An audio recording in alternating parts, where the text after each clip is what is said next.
Toto je najúžasnejší nástroj na odstraňovanie koreňov, aký som kedy videl.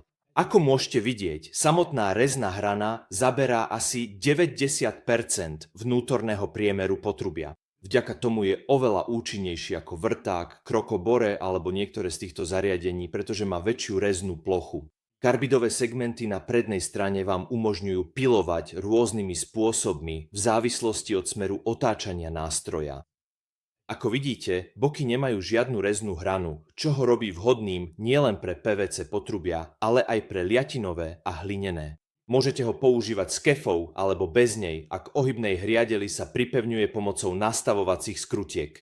Jeden nástroj sa dá použiť mnohými rôznymi spôsobmi, pretože má na prednej strane tanierovú podložku a tu môžete vidieť centrálnu hlavu, ktorá sa k nej pripája. Takže sa to dá použiť ako vrtacia hlava, alebo sa to dá použiť aj takto s reznou čepelou na zadnej strane a samozrejme aj s tanierovou podložkou na vrchu. Tieto nástroje môžete nájsť v 3 rôznych veľkostiach. Tento tu má 6 palcov.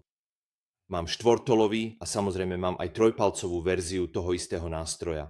Môžete ich získať na stránke plumbertools.com kdekoľvek na svete okrem Európskej únie. V Európskej únii ich predávame na zevertools.com. Ďakujem za sledovanie. Čau.